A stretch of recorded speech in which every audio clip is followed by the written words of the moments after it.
What's going on YouTube? It's Tej, back again with another video, and today we're here to break down my Week 15 NFL power rankings. Hey, you know how this is going to work. We're going to talk about who's moving up, who's moving down, and who's staying in the same place. And of course, I want to hear your thoughts. Who's too high? Who's too low? Who's your favorite team, and where should they be in my NFL power rankings? Let's go ahead and jump into it. Starting with the Carolina Panthers. This is just a bad team, man. I mean, this offense just, right when you think it can't get any worse, it finds a way to become harder to watch. So, yeah, Panthers are certainly not moving up. Next up, then we get the Raiders. You know, it feels kind of harsh to move them down 2 spots in a game where they lost by 3. But it's also a game where they scored 0. So, like, I don't know. It's a tough matchup. Aiden O'Connell's not good against the blitz. So, you know, there's that. And in reality, I would have preferred to keep them at 29. But because of who won this week and who lost, you know, the shuffling basically moved them down a couple spots. But really, like 28, you know, maybe if you want to take DeVito out of it, 29 through 31, I think all 3 of those teams are pretty rough and just a smidge better than Carolina. So they're all kind of interchangeable, working through that tier.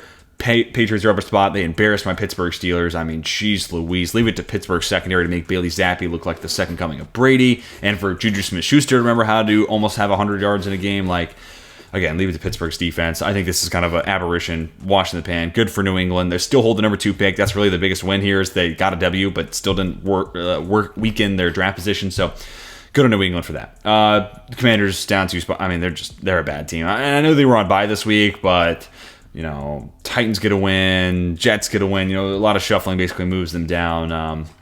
This team's just bad. The offense has been brutal the last couple of weeks, and that's been the only reason to watch this team for the most part. So, yeah, sorry, they're down 2 spots, even though they didn't play a game this week. Giants are up 2 spots. You know, Tommy DeVito, like, he's not the reason they're winning games, but he's also not losing them games. It's gonna be really interesting when Daniel Jones like comes back, like what this looks like with him and DeVito. I think DeVito's at least like the backup moving forward.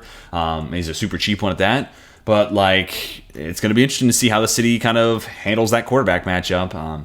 But also, really the big win here is, like, Wan'Dale Robinson. On top of the Giants' defense continues to play great. They're awesome. They continue to do this. They've been doing it all year long. But Wan'Dale Robinson, big game. Him and Jalen Hyatt, like, I think they have at least 2/3 of that receiver room moving forward. They just got to find the ace. Like, I think Hyatt is the designated deep threat. Wan'Dale Robinson is the designated slot.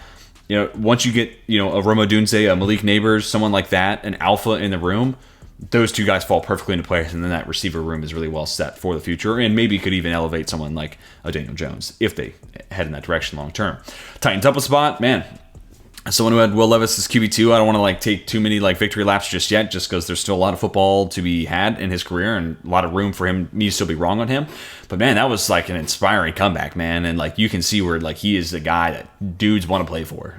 Leaves it all out on the line. Like he is shouldering through Jalen Ramsey and then getting pumped up on the sideline after they take the lead. I mean, like about to chest bump a dude, and that dude immediately walked that one down. Like if you saw that clip on the sideline, it was a great tweet from Trevor Sikkema. Definitely give him a follow on X. It was perfectly encapsulated. You could see the dude cowering away from the second he saw Levis getting fired up. But anyways, Titans defense still needs a lot of work, but man, this was an inspiring game there from Will Levis. And this is the type of game where it's like, this game ultimately doesn't mean anything for Tennessee. They're not going to win the Super Bowl, but like it's like in a game that in the grand scheme of things won't mean much, he played his ass off. He made the comeback. He hit big throws and kept them in the game down the stretch, and then ultimately did enough to win the game outright, while also leaving his body on the line, going through Jalen Ramsey on the truck, and you know trying to make him, you know, all the stuff you want to see from a young quarterback, especially in a lost season. He showed it on Monday night. So, ton of kudos there to Will Levis, and I'm excited about what he does the rest of the year. Cardinals are down 2 spots. I hate moving teams when they're on bye, but you know, just the way it basically shuffled out, I'll go ahead and show up the next 8 so you get an idea. Jets got a win, so you know I definitely can't move them down, and I don't really love the idea of them moving up just because you know, Stroud gets hurt in the game. We'll talk about Houston later on, but Zach Wilson played a good game, but until I see it for a second straight game, I'm not going to buy into it. We all kind of got ahead of ourselves from the Sunday night game earlier this year against Kansas City. The defense is still good for sure, but I can't move them off 25 until I see a second straight week of good Zach Wilson play, and then the Bears got to win. So that's where I had to move the Cardinals. I had to flip places with Chicago because, dude, Matt Eberflus got that defense playing really well. Justin Fields is playing relatively solid. He wasn't as good this week as he was maybe that first Lions game, but the fact they're just using him as a rusher, like 12 carries this game, that was something they didn't do in the first 8 weeks of the season for no reason. He had 1 rushing touchdown the first half of the year. Why? At least now when they're tapping into his legs, it takes 1 extra defender out of the play because they have to account for the QB runs, so they have to put him in a spy. and it makes throws that much more open. And DJ Moore continues to play really, really well. And, it feels like, if they can get a Marvin Harrison Jr., if they buy into Fields and they get one more receiver in the mix and they use Fields as a runner, there might be enough there to be the offense of the future. There might be, but I don't know. Like, I feel like he's also made a tough mountain to climb where, they're probably going to go quarterback, reset that rookie contract window this upcoming April. But I don't know. This is a very fascinating team, and what they do at quarterback is very interesting. But they're playing a whole lot better of late, and that was a big win. And it had to feel good to get that win against the Lions after they should have beaten them earlier on this season. And I think that was just 2 weeks ago. So that had to feel good in the locker room. Real quick on the Cardinals. Again, they moved down. They were on a bye this week, so nothing new to add. But in a perfect world, they would have stayed at 24. I think they're a pretty good team. I think Kyler keeps them scrappy. But ultimately their last win was against Pittsburgh. Pittsburgh's a fraudulent team. So, let's not hold it like it's a Super Bowl win. So anyways, moving on. Falcons, I had them move down 2 spots. You had the chance to stay out in front of the division. They lose to the Buccaneers. Ultimately, I think the Buccaneers are just a better team. I know week in and week out when I'm getting out of the quarterback play. Ritter, there's a couple plays in a week where it's like, okay, that's solid. Okay, he's doing some things right. And there's a couple plays where it's just like, I don't know what that was. But, the real win here, despite the loss here for the Falcons, is Drake London. Now, I know of that 172, 45 came on that last play. That ultimately means nothing. But he was awesome. And he had a couple of deep ball. You can see what a good receiver he is. He tracks the football. He's more than just a really nice big body, yards after catch, middle of the field weapon. He can do some stuff down the field. And he tracked that deep ball right in front of Antoine Winfield Jr., who thought he had the layup of an interception. So good to see him have a big game. Kyle Pitts is pretty productive. You still have the run game working. You can see where the pieces are all there. It's just if you got that little bit of a nudge in the right direction of the quarterback spot, this team would be so much better for it. Saints stay at 22. They beat the Panthers, but it wasn't pretty. Derek Carr continues to look rough. If not for Chris Olave and Alvin Kamara, this team would be hurting on that side of the ball right now. So they did get a win, but it wasn't an inspiring one. Pittsburgh down 2 spots. There might be an argument that the Saints are better, especially with Kenny Pickett hurt. I don't know. I think him and Trubisky are just about as equally bad. There's just more hope that Pickett will be good. The offense was absolutely abysmal on Thursday night. I mean, sheesh Louise. Yeah, and the secondary is still an issue. Now you got both pass rushers and concussion protocol. Just about everything that could have gone wrong on Thursday night did for the Pittsburgh Steelers. So now you got even more talk about Pickens being upset. You had Deontay Johnson 3 weeks ago not going after football. It's a little bit of a meltdown right now in Pittsburgh, which is certainly tough to watch as a Steelers fan. Vikings stay put. They won, but again, not an inspiring one. They won 3-0. I'm interested to see what it looks like with Nick Mullins moving forward. And we actually just recorded the Hurry Up Offense, so I talk about that. That's coming out tomorrow. Be sure to check out the channel Wednesday at noon for when that releases. Dobbs, I think, was the right guy to be the interim starter while you didn't have Justin Jefferson, because I want him going 1-2, Jordan Addison, TJ Hawkinson, and then try to make something happen with my feet. And that's basically what he did. And, it was enough, especially those first 3 weeks where it's it's new and it's different, and it's not what you scout the Vikings to do, have a mobile quarterback. But now it's the point where it's assuming JJ does end up playing, which crazy, he's only day to day. But if he plays, then it's him, JA, then it's Hawkinson in the mix. And you kind of want a guy like a Nick Mullins who, is played in a Shanahan offense in his, time in San Francisco, had some success in some okay at the games there. And Kevin O'Connell is going to make the throws there. He's going to have it be... It's going to be paint by numbers. All Nick Mullins needs to do is stay in the pocket, go 1 to 2 to 3. Okay, no one's there. 4 is the check down. Let's go. So I actually think Nick Mullins is the right guy to turn into now that you got JJ back. But I do think Dobbs had his time, and now I'm just interested to see what this QB change ultimately means for Minnesota. Bucks up 4 spots. Man, Mike Evans continues to be great. Baker Mayfield's doing just enough. We see a little bit more Chris Godwin this week. Rashad White continues to be actually a really nice story, and actually doing a whole lot more as a receiver the last couple of weeks. And maybe that was the extra receiving threat that they were looking for. And he finds the end zone again as a pass catcher. So that and the front 7 on defense, I think they're doing enough. The secondary still gives me a little bit of pause, but ultimately this team's doing more things right than they are wrong. So actually really excited about the Buccaneers being the leader of the NFC South. To me, they are the best team in that division, at least of what I've seen to this point in the season. It's close between them and Atlanta, but again, I just have more confidence in consistent quarterback play with Tampa. And the ultimate irony, going back to another Trevor Sikkema tweet, is if the Bucs hold on and win the division, they will have won the division 3 of the last 4 years, and the 1 year they did not was the year they won the Super Bowl. The ultimate irony right there. Colts are 18. Look, it wasn't pretty against the Bengals. The Bengals mopped the floor with them. And, every once in a while you get kind of a rough Gardner Minshew game. It's one of every 8, it feels like. And ultimately, this is just kind of an ugly game for the Colts. The defense didn't play well. I thought they had a little bit of an advantage there with the pass rush group, specifically in the interior. able to get some pressure against Jake Browning and that interior of the offensive line for Cincy, but it didn't happen that way. And then the offense got shut down. They only scored 13 points. Just an ugly game for the Colts. So you just kind of washed away. I don't think that's who this team is as a whole. And I still think they have a shot to maybe be the 7th seed. I think Buffalo's now making their run to probably be the 6, maybe the 7. And then I think the Colts probably grabs the other spot there in the AFC. I do have the Chargers ahead of them. It was announced a little bit before I recorded this that it is, it's Herbert's done for the year. He's out for the season. So in hindsight, the Colts lost, so I don't want to move them up. That's the other tough part here. The Vikings won. Maybe I would put the Chargers just ahead of the Steelers. I also want to give Easton Stick at least a week of preparation where maybe he looks a little bit better. That being said, am I excited for Thursday Night Football with Aiden O'Connell and Easton Stick going head-to-head? No, I am not. So we'll see. But the beauty of these power rankings is don't expect me to be a knee-jerk reaction. Okay, Herbert's out. The Chargers are 29 in these power rankings. That's not how I'm going to do it. But they're gonna be bad the rest of the way. The defense sucks, and now they don't have their star quarterback. This is gonna be a bad team. They'll probably finish the season somewhere below 25. So just give me the time. Let the rest of the year play out. They will continue to move down throughout the rest of the season. Then we get on to our next set of 8 teams. The Packers and the Rams trade places. The Packers, I don't know what happened to Jordan Love. Feels like he's making this progress. Maybe it's because we forgot to talk about them in that game in the hurry-up offense last Monday that we kind of cursed him.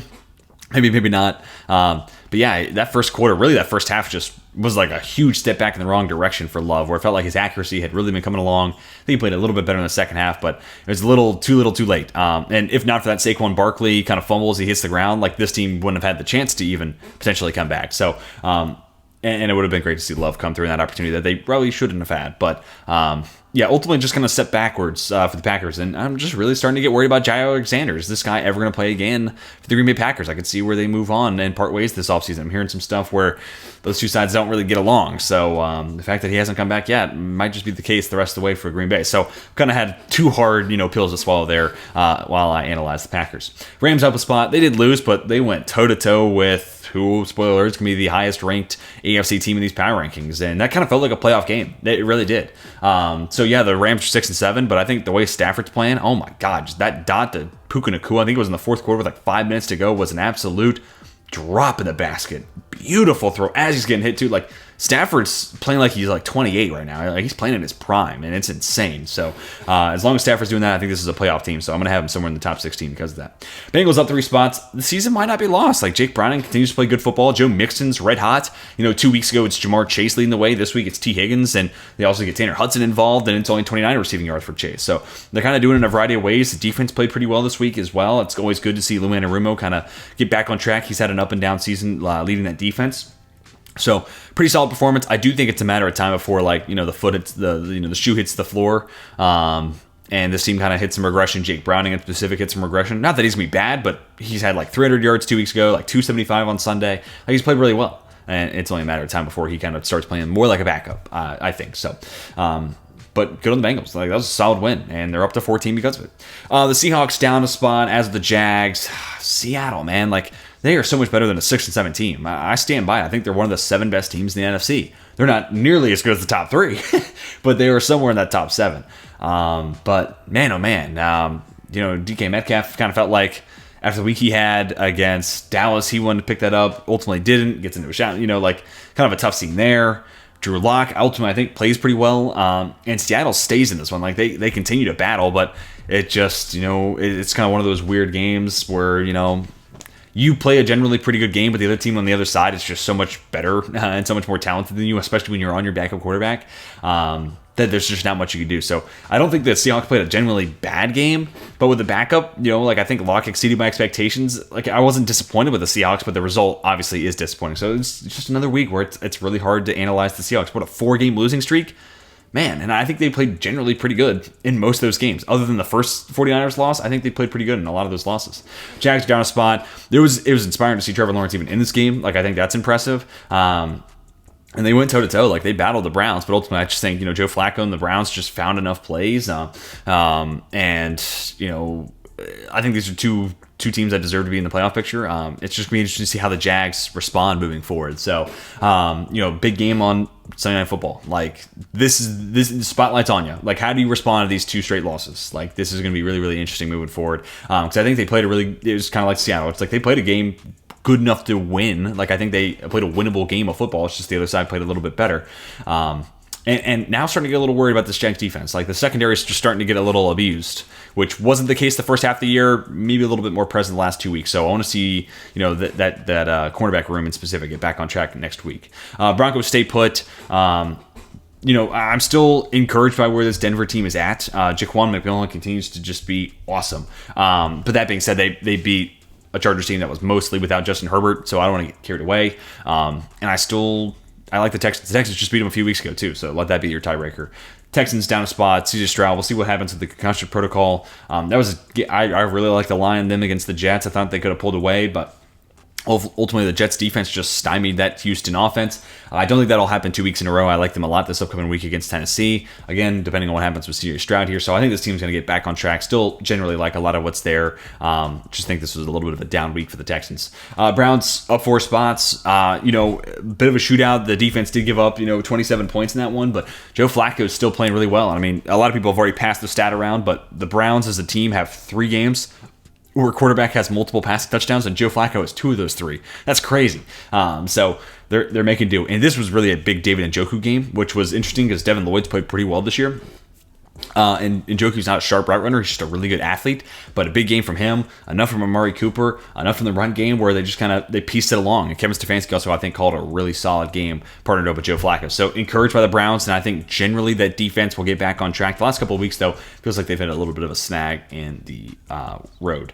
Then we get to the Dolphins, Lions, both down spots. Lions, division games are always weird, but they were favored for a reason. And they were another spread that I liked a fair amount coming into the game. But ultimately, the Bears just kind of picked up where they left off 2 weeks ago. So maybe a potential sign of bad things to come there for the Lions. So definitely something you want to monitor there, especially in a week where, hey, you come back for the hurry-up offense. You'll see what I think about them in Denver this week. Spoiler alert, I don't see the Lions winning that game. I like the underdog there in Denver. But this is going to be a big week, and they don't have a whole... I mean, they're going to win that division more than likely, but in regards to momentum and how they're going into the postseason, not a whole lot more room for error. You want to have some positive signs and some positive momentum moving into the postseason. And right now, the Lions are grasping for anything they can get. Dolphins down a spot. They basically just choked in the last 3 minutes. I mean, what was it? Teams are 0-767 when trailing by 2 scores in the final 3 minutes, and the Titans made it the first time that's happened. Like, that's crazy. And that's really kind of just a meltdown on both sides of the ball for the Dolphins. I think they generally played a good game until those last 3 minutes, though. So that's where it's kind of tough. I wanted to move them down even more because, that's not something I want to see. But do I want the Browns in my top 8? No, the Texans lost, so I can't move them up. Maybe I could put the Broncos there, but I also think there's some things that are going to have some regression, including their turnover margin. So we'll see this week. Ultimately, again, like I said up top when it came to the Chargers, I do this week by week for a reason, and I don't overreact to things for a reason. If a team's bad, they'll continue to move down. If a team's good, they'll continue to move up. So we'll see where the Dolphins go ultimately next week. Chiefs down another spot. And the play of the game we got to talk about is the offsides. It took away what would have been an awesome play, and I think a direction the league will eventually move in the next 5 to 10 years, adding those rugby-ish option reads on a play where you have a guy like Travis Kelce who can say, hey, that guy's wide open, I'm going to hand it off to him. And because the defense is collapsing on me, this guy's going to have all the room to run. Or, hey, no, they're keeping an eye on it. I'm just going to take it myself and get what I can. I think some of those built-in option potential laterals are going to be added into offenses. So it was cool to see the Chiefs go there, especially considering that offense has been rough. They need any and all breaks they can get. But Kadarius Toney, another play. It was all the drops early this season, and then now it's the offside. The guy he's been a problem spot all year long. And, I said a couple weeks ago, if they could and they had better options available, I think they should and would cut Kadarius Toney and Sky Moore. But there's just no other options at this point in the season available that are better. So the Chiefs continue to struggle to move the ball, continue to have issues with receiver, and continue to struggle as an offense as a whole. So tough time to be a Chiefs fan, but, in Patrick Mahomes, Andy Reid, we trust. Now they get New England this week. Bills up 3 spots, obviously, as the team that beat the Chiefs. That was awesome. I think Josh Allen's playing as good as any quarterback in the AFC right now. Obviously, no Burrow, no Justin Herbert the rest of the way, so that thins the field out a good bit. But I think he's taken it well to the new Joe Brady offense, getting James Cook more involved. Dawson Knox comes back, him plus Kincaid, using both those tight ends, just working underneath. But it's another game with no catches for Gabe Davis. Stephon Diggs relatively quiet. It's you want to buy into this more, but then it's if Diggs was putting up his normal numbers and everything else was true, I'd be fully bought in for sure. But they're just not leading into their top 2 receivers. And I don't think Gabe Davis is great, but Stephon Diggs should still be a focal point of that offense. So that does concern me a little bit. But a big time bounce back too for that defense that needed it. We've been feeling the losses of Matt Milano and Trey White every week that's gone by, and it kind of feels like it grows more and more how much you feel it. This week was one where it's like, okay, there we go. McDermott kind of got back on track, which boy, oh boy, did he need it after the week he had. My word, those comments were just straight up out of pocket. So good on the Bills for getting a win here, because if they didn't, and in specific, if they lost in some heartbreaking fashion, I'm not sure Sean McDermott is walking into the building the next day. His key card might not have worked. So this was big for him, no doubt about it. Ravens going to stay put. They're the best team in the AFC, I think, right now. And again, would I have liked to see them not have to go to overtime, not winning a shootout against the Rams? Sure, that would have been a sign of dominance, right? But I think the Rams are a playoff caliber team. That game almost felt like a postseason game. So it was just good to see them pull that out. And shout out to Tylan Wallace, a guy I liked a ton coming out of Oklahoma State, finally making a play in his NFL career. The one victory lap I think I could take from Tylan Wallace. So shout out to him. I think the major takeaway from this game is like the Ravens got to clean up that defense. A couple of coverage busts. And they also got rain on pretty hard by the Rams. So they got a lot of things to clean up. That's a defense that's been generally really good this year. The Rams kind of exposed them a little bit. So is that Sean McVay? Is that the Ravens defense? We'll find out this upcoming week. But they get that back on track. I'm all in on the Ravens. Also, OBJ been playing really well the last 3 weeks. So want to give him a shout out there. And then we get to what I think are the three best teams in the NFL any given week, and the three best teams all come from the NFC. Eagles lost, and dude, it wasn't really close. You take away the Jalen Carter touchdown, this is a blowout. This is not even close. But Hurts isn't playing healthy. They took away A.J. Brown. He had a lot of yardage, but his impact was more so it's 6 to 8 yards at a time as opposed to like, oh my God, A.J. Brown, 50-yard touchdown. And if A.J. Brown's going to be touching the football, you'd rather be an 8-yard catch than 80, just naturally.